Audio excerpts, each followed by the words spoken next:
Well, here's part one of my testimony. People have been asking me, so I've shared a little bit in my lives. It's come out with some snot and tears, but God has brought me a long ways. I'm 48 years old. I got saved in 2002, so 22 years ago. I grew up without a dad. My mom did the best she could. She left me with a lot of babysitters. My babysitters molested me. My uncle molested me. And my father was, well, let's just say he wasn't a good father. He wasn't really there for me, didn't protect me growing up, wasn't there most of my life.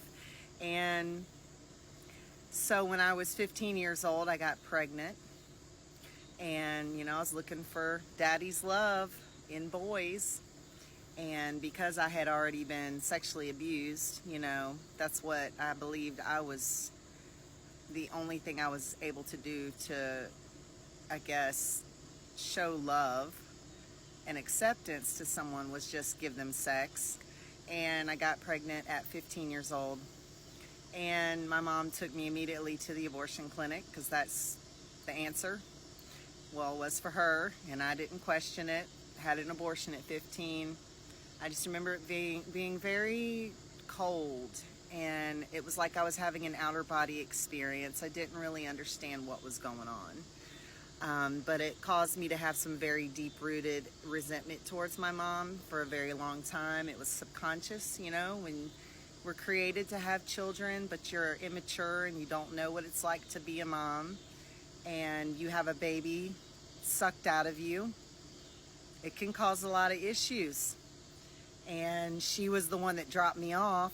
So I didn't realize that's what it was till much, much later when I healed from my abortion. But anyway, but it led me on a downward spiral after that. I was shoplifting and I started funneling alcohol and, passing out and just trying to numb the pain of my life, and couldn't find any relief. When I was 17, I had a high school boyfriend, and we had a completely dysfunctional relationship. But I ended up getting emancipated because things were not good at home. And I went to go live with my boyfriend, and his parents let me and him share a room. So at 17, I got pregnant. And they tried to get me to get an abortion. And because I was rebellious, I was like, no, I'm having the baby. So I had her at 17. I graduated high school. I had dropped out of high school, and then when I got pregnant, I went back and I went to like a continuing education place, like adult education, did 2 years of high school in 1 year, and actually graduated with a 4.0, which was weird because I was not functional. But, being pregnant and just something in me made me do good. I wasn't like drinking or anything because I was pregnant. So I finished high school, had her, and at about 6 months old, me and the dad were arguing a lot. And the grandfather of the baby had made a pass at me and had told me if I told his wife that he would take my baby. Well, I didn't tell his wife, but I told my boyfriend's best friend, and he told my boyfriend, and so my boyfriend went and confronted his dad. And within a couple of weeks, I had papers served, and they took my daughter. And it was temporary custody, but I had nobody. I didn't have any family, and I had no one. And I was living with them, and I didn't even have a ride to the courthouse. I was 15 minutes late. I had to hitch a ride to the courthouse. It was awful. So I lost her. She was 6 months old, and I didn't get to see her. They pretty much made it really hard for me to see her. I didn't see her again for about a year, and I just let that be my sob story. I didn't have a daddy. I had my baby taken, and I just used that as an excuse to live a very reckless life. I was drinking heavily, smoking weed. It was just one day after another. It's a big blur. It's fortunate I'm still alive. That's what I'll say. And that pattern went on.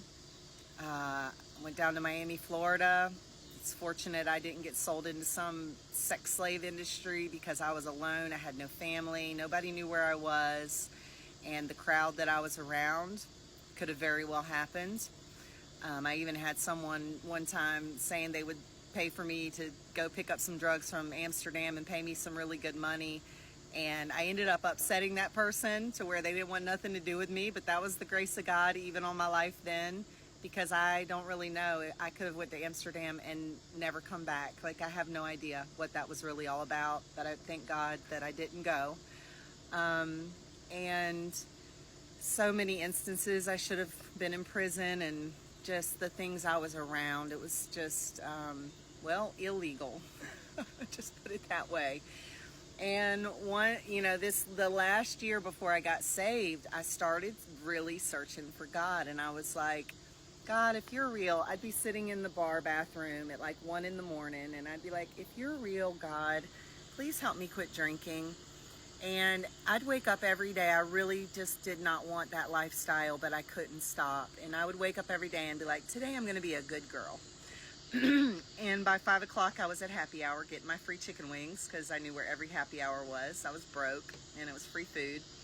And then I would be drinking beer. Then I would be taking shots. And then middle of the night, I'd come out of a alcohol blackout, doing a line of coke with total strangers. Wouldn't even know how I got there. This was my pattern of my lifestyle for a long time. And so I was like 22, I was going to hair school. I'd be out partying all night. I'd show up at hair school. I'd be hungover if I had even slept, or I'd be really high on pot, and I would not be able to do the hair. It would take me like 2 hours to roll a perm. It's supposed to take me like 30 minutes. I was about to flunk out of hair school. And I during that year, I don't even know how I got there, to be honest, but I ended up at this little Baptist church and sitting in these pews, and the pastor was preaching this message of repentance and salvation. And all I remember was it was like an earthquake was shaking on my insides. I was literally shaking violently on the inside. And he said, if any one of you wants to give your heart to Jesus, come up here right now. And I got up and I ran to that altar. They took me in the back. I did the sinner's prayer, took me in the back, gave me the book of John. I left, and I was right back at it that night, doing the same old stuff. 6 months later, still don't know how I got there. Ended up at the same church, same pew. It was like I was having deja vu. It was an identical experience, same message, same pastor. Ran to the altar, gave my heart to Jesus, went in the back. They gave me the book of John. And I went home and I was right back at it. About 6 months later, I woke up one morning and I was in this house, and it was a known drug house in the area I lived in. I had been there before, usually full of people. And I woke up with a mattress on top of me. And I remember waking up, I pushed it off, and I looked around. The house was empty. No one was in this house. There was drug paraphernalia, empty liquor bottles all around me. And I just remember thinking, why did they put a mattress on top of me? And I sat down on the mattress, and I heard an audible voice speak to me that day. And it said, you don't belong here. And I knew that instant that it was God speaking to me. And at the same time he said that to me, he scrolled my entire life in front of my eyes of every time that he saved me, protected me, kept me from prison, kept me from death. And I just remember asking him, why did they put that mattress on top of me? But either way, after that day, I know it was God because I never went back. He saved me. He set me free from drugs and alcohol that day.